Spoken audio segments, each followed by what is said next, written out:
Should the soon-to-be First Lady of the United States be called Dr. Jill Biden, even though she is not a medical doctor?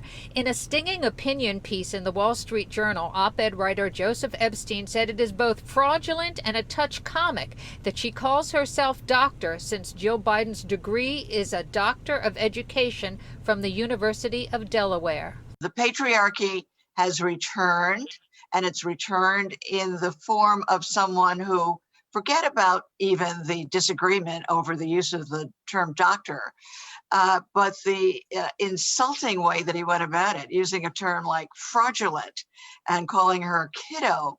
I mean, this is demeaning and diminishing and intended to be so. Carol Jenkins, the head of the ERA coalition, said an attack like this rarely happens to men anymore, but it clearly still happens to women.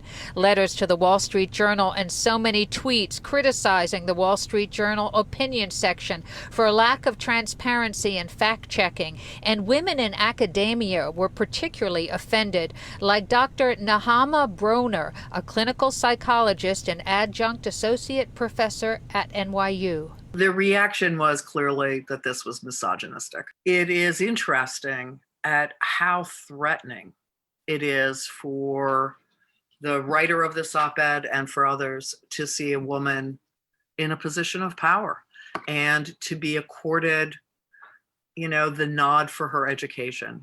Pix 11 reached out to the Wall Street Journal looking for a response, but no response was given other than another opinion piece today called "The Biden Team Strikes Back." And in it, the Journal's editorial page editor criticized Dr. Biden's spokesman for asking the paper to remove what Michael LaRosa called a repugnant display of chauvinism and apologized to Dr. Biden. Dr. Biden herself tweeted, "Together we will build a world where the accomplishments of our daughters will be celebrated rather than diminished."